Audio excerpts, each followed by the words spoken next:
Đã lưu vào máy tính ấy thì nó chả lưu vào USB rồi. Mình chả tìm thấy từ mấy hôm trước rồi. Em nói cái USB mình nhớ.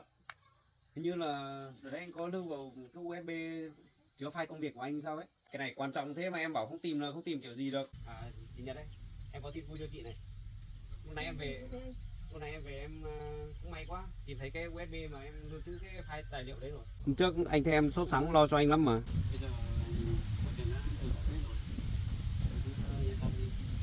Lần này là lần đầu tiên nên là coi như là em bỏ qua cho chị. Lần sau phải làm cái thành vào đấy.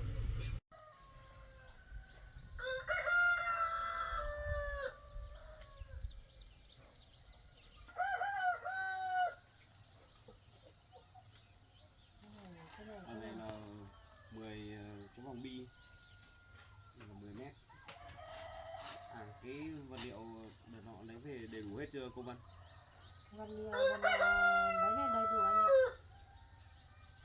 Hôm nay là thi công ở bên kia trước à? Mai lại sang đây. Cái đá này mai em bảo mọi người đập nhỏ ra rồi chèn xuống nhé. Để to này không được đâu. Này, nếu mà để to quá thì kết cấu này không vững chắc.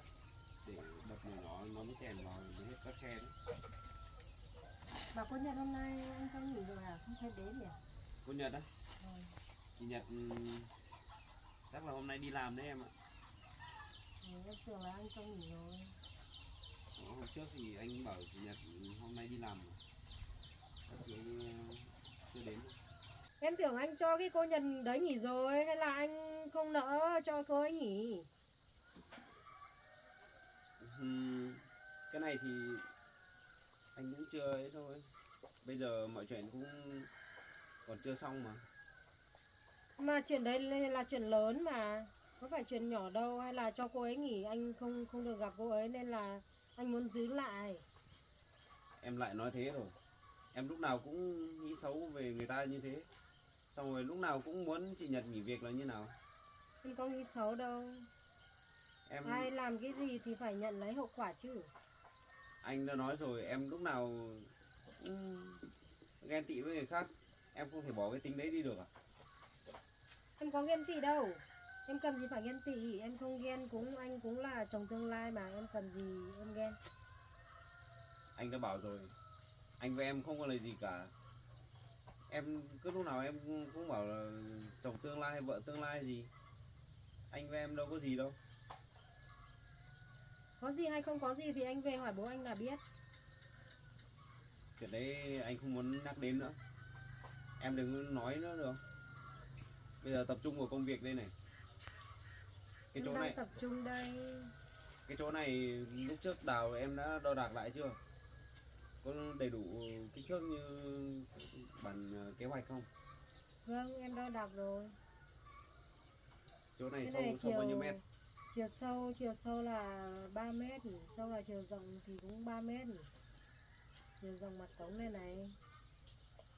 Thế bản vẽ đâu? Em chưa được xem bản vẽ anh ạ. À, hôm đấy em cũng xem rồi, em xem qua rồi, em chỉ đùa anh thôi. Trong chuyện làm việc mà còn có đùa. Em làm việc kiểu gì vậy? Em đùa cho anh vui tí thôi mà. Thế cái bản vẽ hôm nay em có mang đi theo không? Bản vẽ hôm nay em không mang anh ạ. Em chỉ mang mỗi sổ thôi. Đi làm mà không mang bản vẽ thì làm cái gì nữa? Bây giờ em không mang bản vẽ đi để kiểm tra lại xem người ta đào có đúng không thì làm sao mà biết được cái này thừa hay là thiếu. Sáng nay em đi cũng gấp quá nên là em quên cầm rồi. Em đi làm em phải chú ý vào chứ. Đã mấy lần rồi anh bảo em rồi.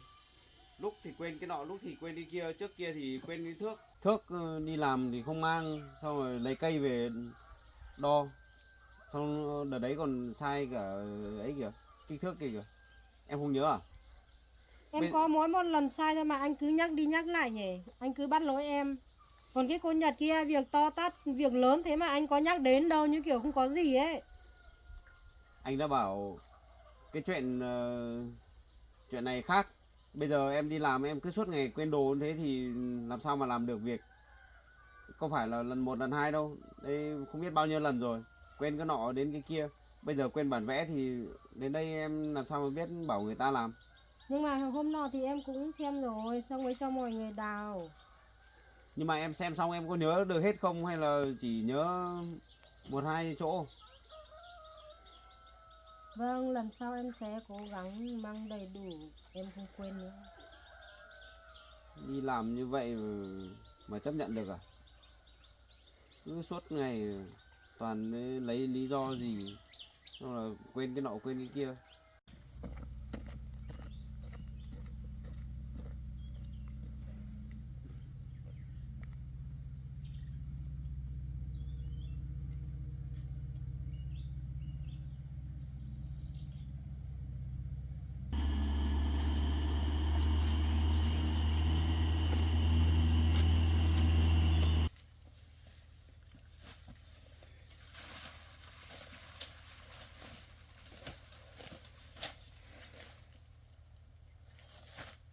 Cây là to hơn.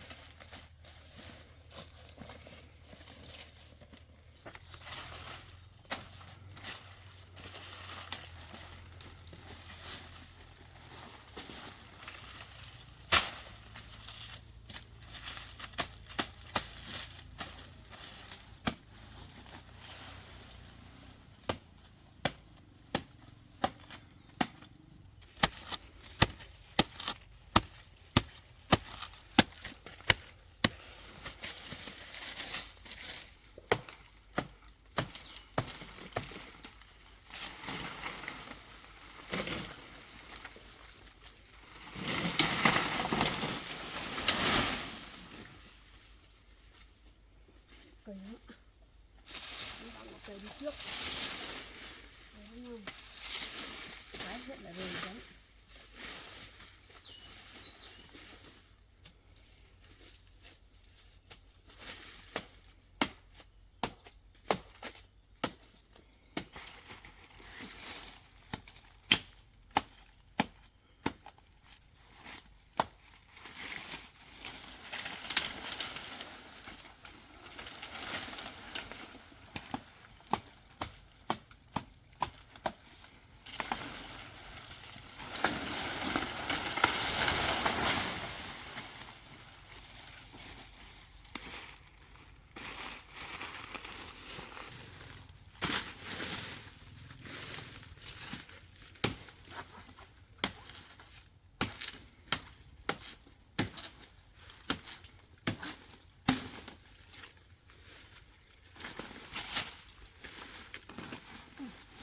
Bên trên về trước ạ.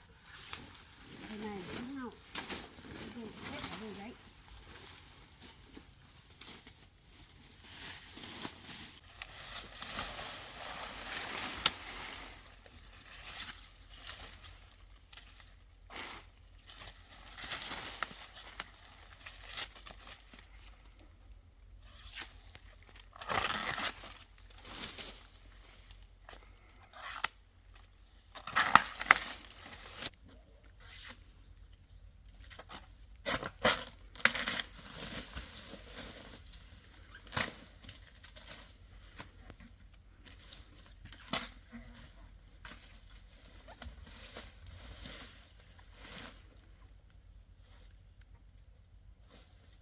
Bóc cây này sẵn để đấy ạ.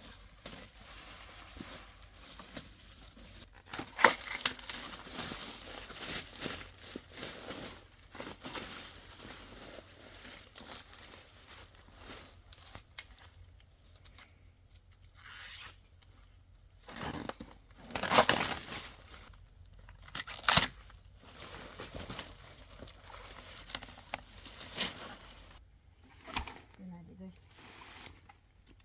Cây kia có con dao hắc này trước.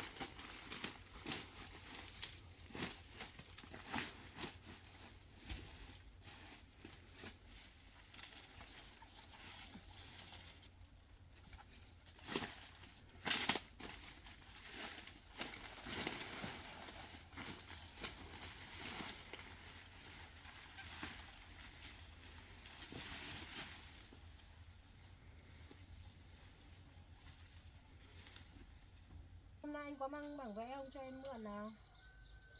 Có. Đây. Mà nốt lần này nữa nhá, lần sau đi về nhớ mang bản vẽ biết chưa? Vâng. Lần này mà anh cũng không mang nữa thì làm sao mà biết đường làm việc. Hôm trước em cũng xem bản như thế này mà. Em xem rồi mới cho mọi người đào. Đây em xem lại có đúng kích thước như này không? Cô Nhật, ở đây đi làm phải đi chơi đâu mà bây giờ cô mới đến. Thì bây giờ em đi xe máy, chị ấy đi bộ đến sau là phải rồi. Em biết là anh sẽ nói câu này rồi. Có sao đâu.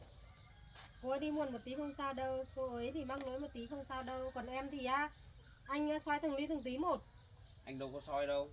Cái này là em làm không đúng thì anh mới nói chứ. Anh xoay như kiểu là anh không thích em đứng trước mặt anh ấy. Thôi em tập trung vào công việc đi. Cô biết nhà cô ở xa ấy, phải chủ động dậy sớm đi. Xong cầm đèn pin soi đường mà đi. Đằng này ngủ đến sáng trưng 7-8 giờ mới đến đây. Ở đây quy định là 6 rưỡi phải có mặt rồi. Đằng này cô làm ăn như thế à? Chị ấy mới chỉ đi muộn có 5 phút thôi mà. 5 phút cũng là giờ chứ.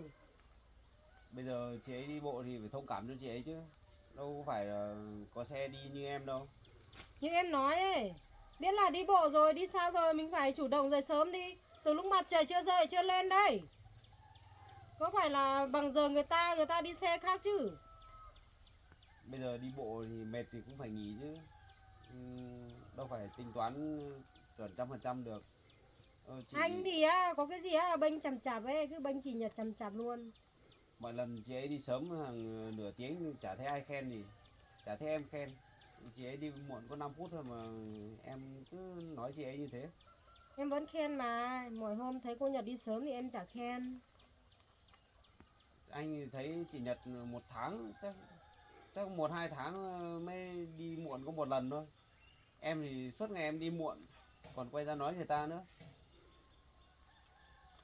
Em đi muộn mà em làm việc tốt chứ, việc nào ra việc đấy làm chuẩn chỉnh chứ có phải là đi muộn như cô Nhật mà có làm được gì đâu. Xong hôm đi sớm thì cũng chả biết được, cũng không làm được cái gì luôn. Cứ đứng đấy ngó ngó không biết có làm có hiểu gì không lại về. Tại sao lại không làm được?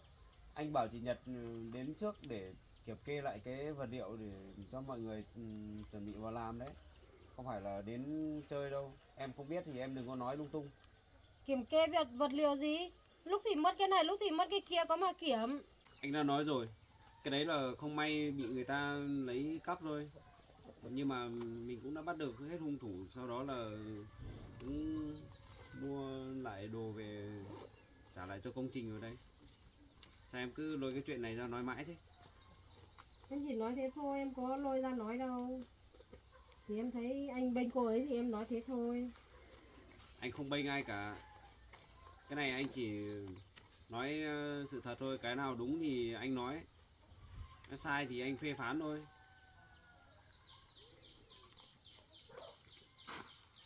Em biết thừa tính anh rồi còn gì.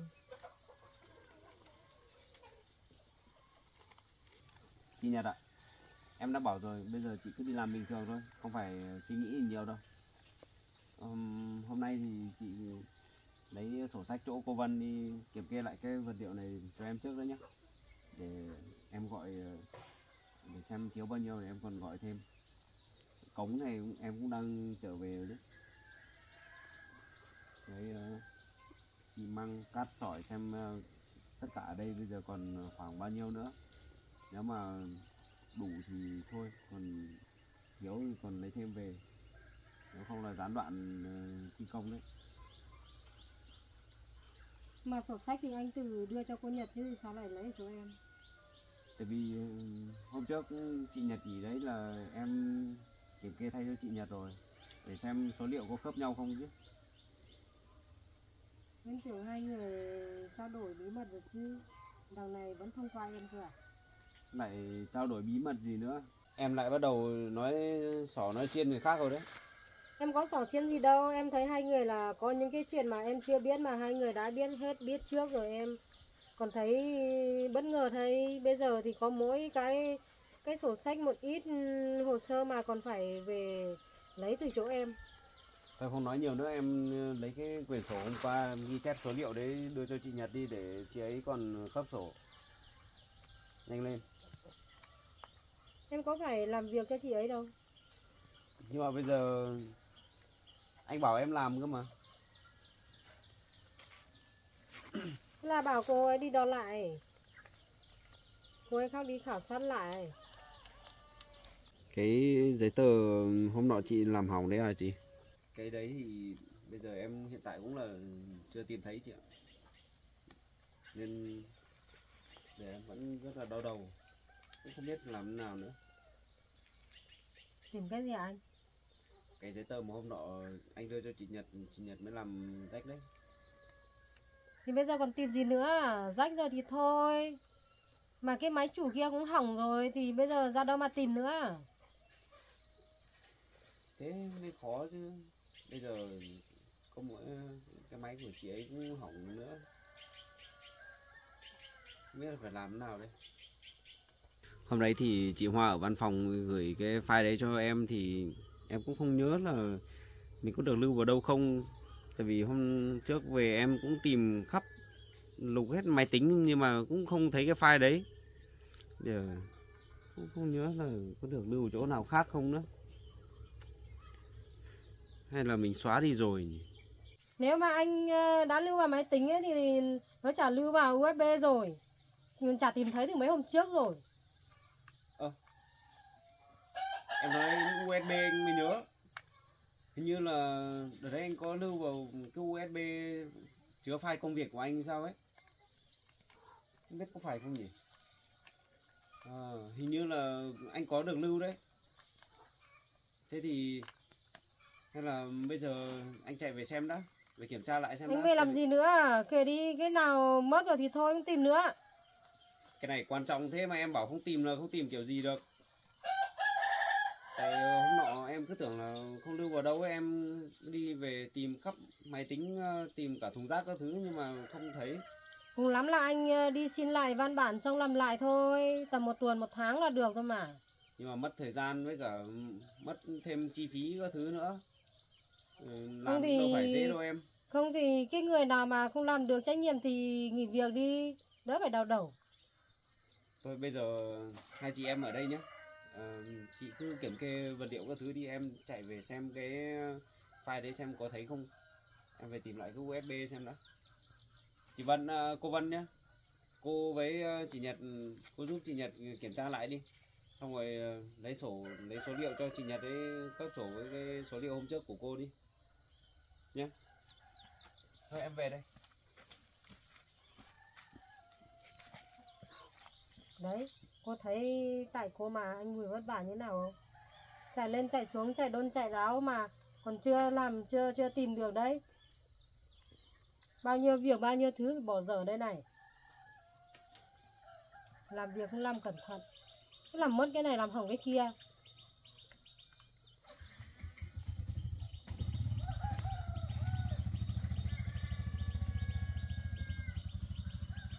Đau đầu vì cô đấy. Đây, đi làm thì không đi, đến lúc thì cứ xin người ta cái này để ghi ghi. Người ta đã đi làm vất vả rồi, công còn đằng này còn chưa tính cho. Anh Mùi suốt ngày tranh móc. Có ai sướng như cô đâu. Có cái gì có người che chở, bao che cho. Có như tôi đây này, có làm tí cái gì cũng bị anh Mùi tranh móc, soi mói. Làm tốt lắm rồi đấy, ngày nào cũng làm vất vả lắm, mà có được anh Mùi công nhận đâu. Ghi vào đi, xong rồi sang với tôi sang bên kia cái cống, mấy cống kia.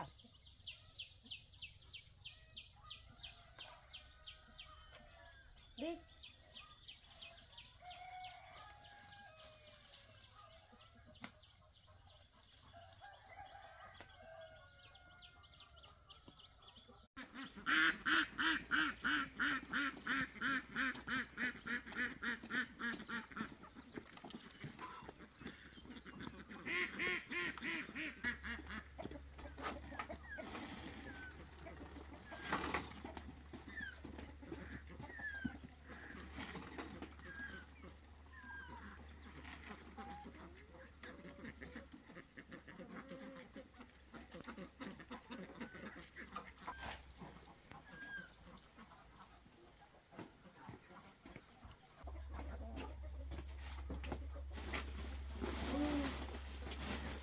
sẵn rồi.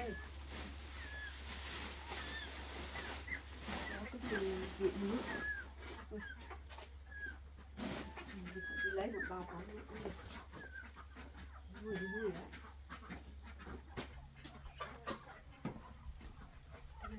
Đừng vui.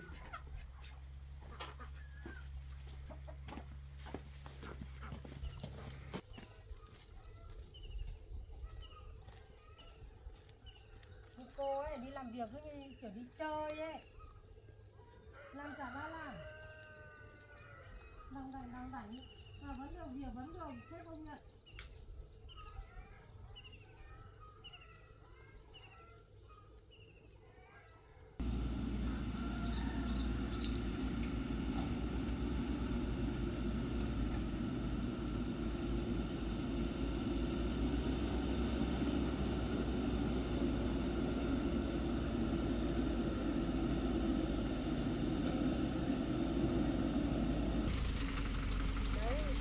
Cống này, các cống này bây giờ mọi người để hết lên rồi, chứ không còn cống nữa. Nó quan trọng đây bên kia nữa này, cái này phải đổ thêm 2 xe nữa, mà cái đường này phải cao hơn cái cống này, thì sau này xe đi lại nó mới không làm hỏng cái mặt này, mặt bê tông này. Anh Mùi dặn như thế đấy. Còn nếu không làm như thế mai xe chở vật liệu về nó nặng, xe chở gỗ nữa, bao nhiêu xe nữa do nó lăn hỏng hết cái mặt cầu này. Cái đấy cầu sẽ không đạt tiêu chuẩn. Cái này phải đổ cao thêm tầm 20 phân nữa đi để gió cái ấy này, cái chỗ nối nhau này này. Đấy. Tí nữa cô đi bảo người ta làm nhá. Tôi mệt lắm rồi. Hôm trước đây cô nghỉ, cô không đi làm để tôi một mình làm kiểm kê bao nhiêu vật liệu. Cô thì nghỉ mát ở nhà, tôi thì làm vất vả. Cô có biết là hôm đấy bao nhiêu việc không? Tôi chạy lên chạy xuống, lúc thì xem kiểm kê vật liệu, còn lúc thì đi xem anh em đổ bê tông ở trên kia. Làm cái chân của tôi mỏi hết. Đến hôm nay vẫn còn mỏi đây này. Đấy, tôi nhờ anh Mùi bảo đi mua ít thuốc về xong là hộ tôi bóp. Mà anh Mùi cũng chả thấy mua, cũng chả quan tâm gì. Làm việc với cô ấy tôi chỉ thấy mệt thêm thôi. Làm mãi không hết việc.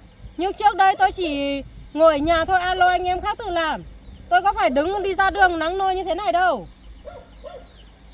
Bây giờ tôi ngày nắng phải đi phơi nắng phơi mưa. Thế này, da tôi cháy hết rồi. Trước đây cô không ở đây, tôi làm những cái công việc gì ấy cứ chỉ đạo anh em làm xong là xong xuôi. Còn từ bây giờ làm với cô ấy, tôi thấy công việc của tôi nó cứ càng ngày càng rắc rối, làm mãi không xong việc. Đã thế anh tôi có cái gì cứ soi mói trách móc tôi. Cô thì đã không giúp được gì rồi. Đấy, bây giờ còn khu này đây, khu này còn thiếu đất này. Cô đi sang bên kia đi bảo anh em đi, bảo cái máy cuốc đấy xong là đào thêm 2 xe nữa cho cái xe này chở đổ về đây. Cái gì cũng cho tôi làm, tôi nhức đầu lắm. Đi.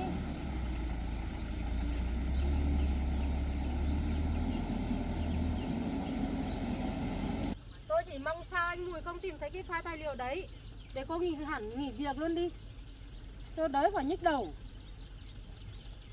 Ngày càng rắc rối.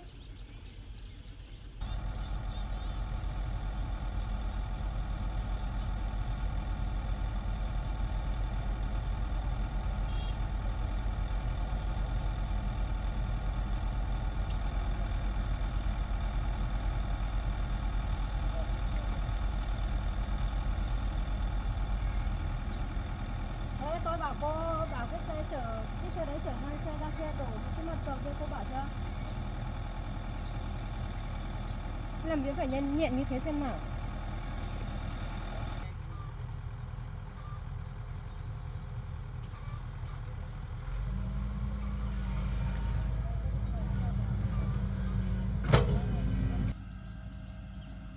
Đấy anh Mùi bảo cô là đi kiểm tra vật liệu đấy, cô kiểm tra đi, đếm đi xem là còn đủ không.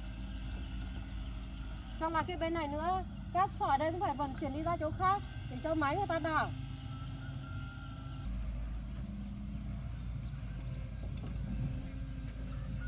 Đếm đủ chưa? Đủ thì ghi vào đi. Sau là tí nữa bảo cái máy cuốc này về chuyển cái đống cát này sang chỗ khác đổ đi. Để còn hạ cái chỗ này. Với cái xi này nữa cũng phải chuyển đi. Bây giờ còn mỗi hai cái đống này là cao nhất rồi. Đấy, xem cái mặt cống này là lắp như thế này đã được chưa?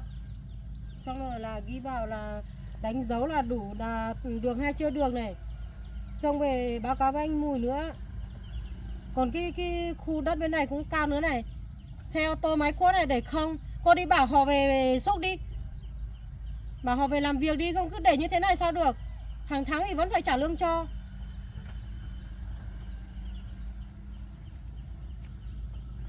Đến tháng lấy lương thì cô khác trả cho họ nhá. Thế máy cuốc xe người ta để không làm việc cũng không biết đi bảo người ta. Tôi biết là việc của tôi rồi. Nhưng mà hôm nay cô làm thay tôi một tí không được à?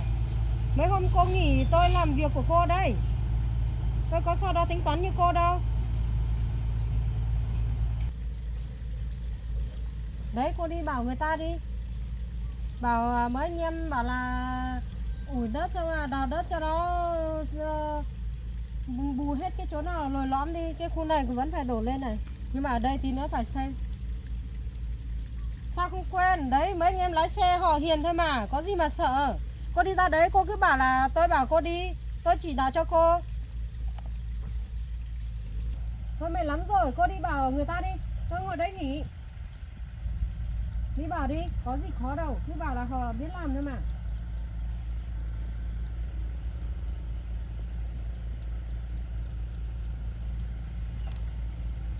Mệt gì? Cứ nghe theo cái cột này. Chả thấy hộ đường mình cái gì. Bảo đi làm việc một tí không biết đi. Đến cái việc đi bảo xe săn đất thôi, cuốc đất cũng phải để mình nhắc. Mình không bảo thì cũng không biết đi làm gì, cứ đi theo mình thôi. Đến giờ này anh Mùi vẫn chưa cho nghỉ. Không biết anh Mùi là thích cái điểm gì ở cô này đây. Cô này thì có cái gì mà quyến rũ được anh Mùi nhỉ?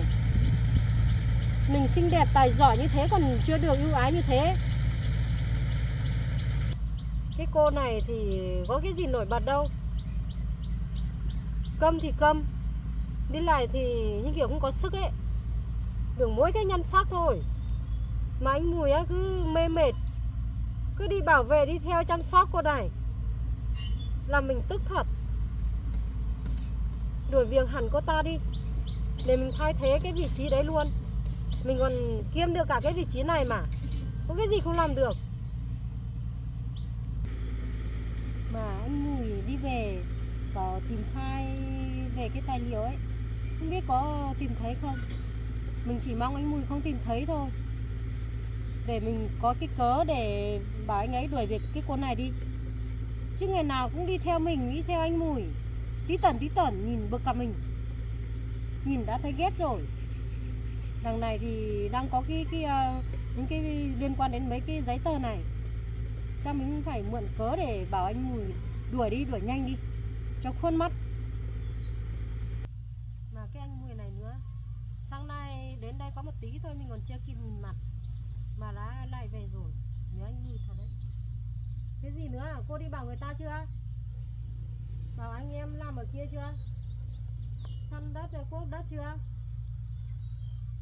Hay là lại đi trốn việc ở đâu à?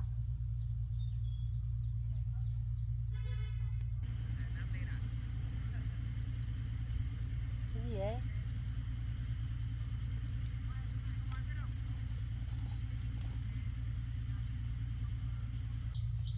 À, anh Mùi điều họ đi công trình trên rồi à? Thả nào mấy cái xe này cứ để trống ở đây. Có thật không đây? Hay là cô chưa đi đến đây? Cái người như cô ấy làm việc thì lười chắc cũng chỉ qua đây khuất mắt tôi một tí lại quay về đây đúng không? Tí nữa có gì á tôi báo cáo với anh Mùi trách phạt cô đấy nhá. Mà thôi kệ cô đấy. Hôm nay anh Mùi bảo cô đi kiểm tra vật liệu các thứ, cô đã đi ghi lại chưa? Xem chưa, đếm chưa? Mà cái việc hôm nọ nữa, Cô như bảo mẹ cô lên trên kia gặp anh Mùi để xin xỏ cái gì đây? Không đã không biết nói rồi lại còn đã nghỉ hẳn, nghỉ việc thì nghỉ đi, không làm được thì nghỉ luôn, lại còn bảo mẹ cô đi lên đấy xin xỏ. Hai mẹ con cô ấy thì xin giỏi rồi, giờ diễn giỏi rồi, người thì cứ giả vờ yếu đuối, xong là thích người khác che chở, làm việc thì không ra gì. Còn mẹ ấy thì là cứ xin cái này xin cái nọ, cứ thấy người ta có điều kiện là bắt đầu là cứ giả vờ quen biết rồi đi xin cái kia, xin cái này, không biết xấu hổ à?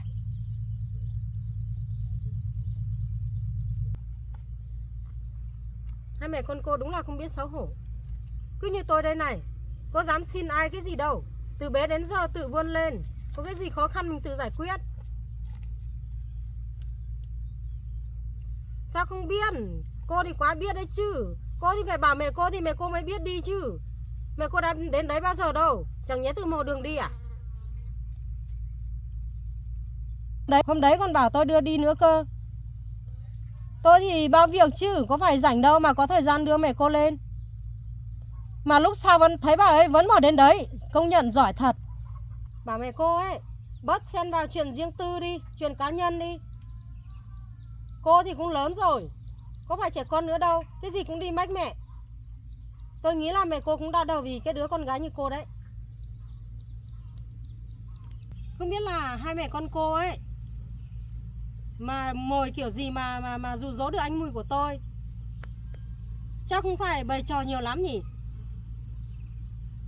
Giả vờ quan tâm chăm sóc, quan tâm đến anh Mùi của tôi, hỏi han tận tình tận tâm.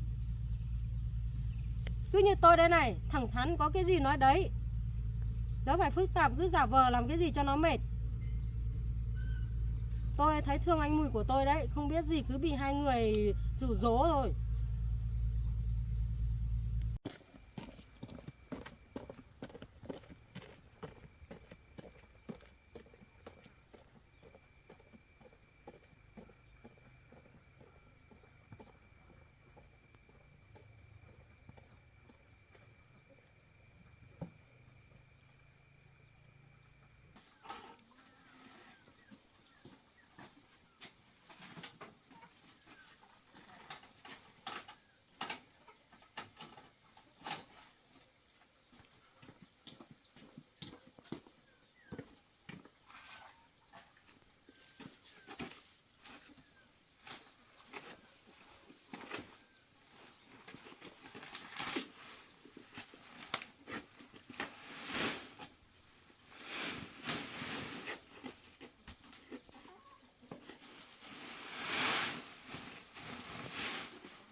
Tôi biết là hai mẹ con cô ấy chỉ vì tiền thôi nên là dụ dỗ anh Mùi của tôi. Chứ làm sao mà như thế, cứ bầu bầu là anh Mùi của tôi. Hai người đang ở đây à? Anh Mùi à? Tôi đi tìm mãi từ trên kia rồi hóa ra là ở đây. Vâng, bọn em cũng ở đây chờ anh. À, chị Nhật đây, em có tin vui cho chị này. Lúc nãy em về em cũng may quá tìm thấy cái USB mà em lưu trữ cái file tài liệu đấy rồi. Bây Là giờ tìm thấy rồi anh. bây giờ anh tìm thấy. Em cứ nghĩ là không tìm thấy nữa chứ. Bây giờ anh tìm thấy rồi. Lại có cơ hội này cho cô Nhật à? Sao em lại nói như thế? Bây giờ anh tìm thấy em không vui à? Em phải vui chứ, sao em không vui? Đấy, thế là mọi chuyện đã được giải quyết rồi chị ạ. Bây giờ tài liệu đấy đã được khôi phục, sau đó là mai em sẽ in ra em đưa lại cho chị. Nhưng mà lần này chị phải giữ cho cẩn thận đấy nhé, không được như lần trước nữa đâu. Đấy, bây giờ có file đấy thì cứ yên tâm rồi. Thì là cái tài liệu thôi mà, có cái gì mà vui thế, thấy không thấy nó cũng như nhau thôi mà. Hôm trước anh thấy em sốt sắng lo cho anh lắm mà. Sao hôm nay anh bảo là tìm thấy tài liệu đấy rồi thì em lại tỏ vẻ không vui thế? Em phải vui chứ, em phải tươi cười chào đón tài liệu đấy chứ. Thế sao anh cứ cảm giác như là em không muốn anh tìm thấy hay sao ấy? Em nghĩ là anh đã vất vả vì cái tài liệu nhiều quá nên là cho anh bớt việc đi, đỡ không phải đau đầu vì cái tài liệu đấy nữa. Xong là cô Nhật không làm việc được thì cho cô Nhật nghỉ đi. Mà thôi cũng không nói chuyện này nữa, đằng nào cũng tìm thấy rồi, bây giờ không phải lo nữa rồi em ạ. Chị ạ, bây giờ không phải lo nữa rồi. Bây giờ mọi chuyện đã được giải quyết rồi, em cứ yên tâm đi. Đấy, hôm trước em đã bảo là chị cứ đi làm bình thường nhưng không phải lo đâu, mà chuyện cứ để em lo. Cũng may là chắc là do chị cũng sống tốt đấy nên là được chú phù hộ, chú bảo vệ đấy. Ai sống tốt ai sống không tốt là anh, em còn đứng đây sao anh không nói cả em sống tốt luôn đi. Thì cứ coi như là em cũng sống tốt đi.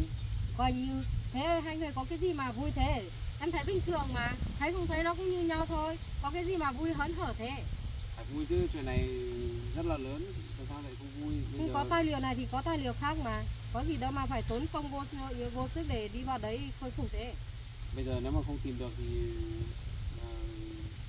sẽ phải chịu trách nhiệm rất là lớn đấy. Rồi chị ạ, bây giờ chị cứ yên tâm làm việc đi nhá. Thế hôm nay hai chị em làm việc đến đâu rồi? Đếm hết số vật liệu chưa? Không rồi.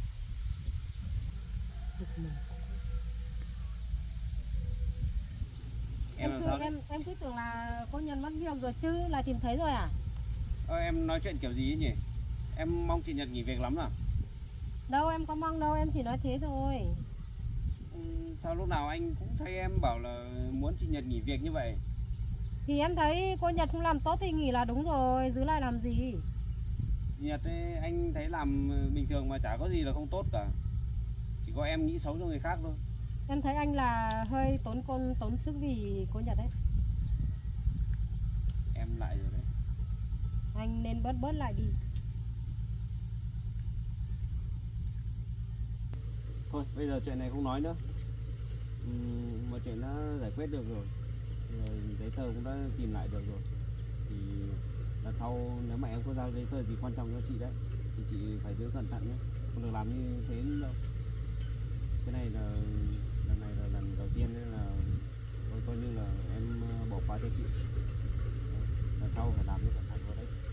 Thôi bây giờ đi ra ngoài kia giám sát anh em đào xem như nào đi. Em thấy cô Nhật lần nào cũng là lần đầu tiên. Em là anh bỏ qua lần Em nào ơi, qua lần cái nào chuyện qua này lần không phải khác. là chuyện của em nên là em đừng có lúc nào cũng đổ thêm dầu vào lửa như thế. Em đi ra ngoài kia kiểm tra xem mọi người đào như nào đi, việc của em đấy. Thì cô Nhật cũng phải với em đi chứ, em đã hộ cô Nhật được bao nhiêu việc rồi. Có những lúc mà cô Nhật không đi thì em làm cả việc của cô ấy đây. Thế nhưng lúc mà em nghỉ thì chị Nhật vẫn làm thay em đấy thôi. Em có dám nghỉ ngày nào đâu, em phải làm tốt để lấy khen thưởng chứ, mà từ lúc cô Nhật vào đây thì anh đã khen thưởng cho em lần nào đâu. Lần nào cũng bị trách mắng. Anh khen thưởng cho em nhiều lần rồi đấy.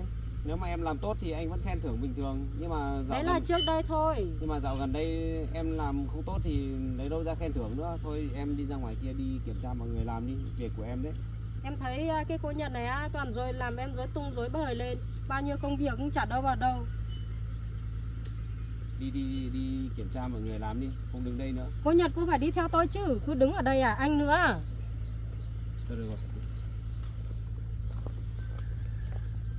Em phải gọi hai người đi theo đấy, không tí hai người hôm nay có cái niềm vui to lớn thế này, tí này cứ đứng ở đấy tí tẩn để chia sẻ niềm vui với nhau. Anh thua em rồi đấy, em lúc nào cũng nghĩ như thế thôi. Mà Thì chả như cái đường thế. này nhá, bây giờ em phải bảo mọi người là san cho nó bằng đi.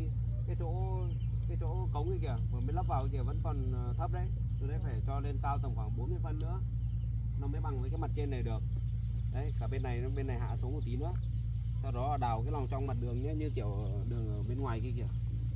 Thì mình còn đổ bê tông nữa. Em biết là mấy hôm nữa thì phải làm bằng hết xong rồi giải đá 1-2 vào, sau đấy thì mới làm được cái đoạn đổ bê tông chứ. Rồi, cứ làm theo đúng quy trình ấy nhá. Vâng. Nhưng mà phải đo đạc cho cẩn thận đấy. Bên kia thì đợt trước em đo không cẩn thận thì anh phải làm lại đấy. Làm gì có chuyện đấy, em đo cẩn thận mà. Em lại cãi rồi. Em ấy, lúc nào anh nói em cũng cãi thôi. Anh bảo thế nào thì em cứ làm thế đi, em đừng có nói nhiều nữa. Em có cãi đâu, em chỉ nói đúng sự thật thôi mà. Mà cái chỗ kia, hôm trước anh bảo em là dặn mọi người san cho nó cao thêm một chút nữa, em bảo mọi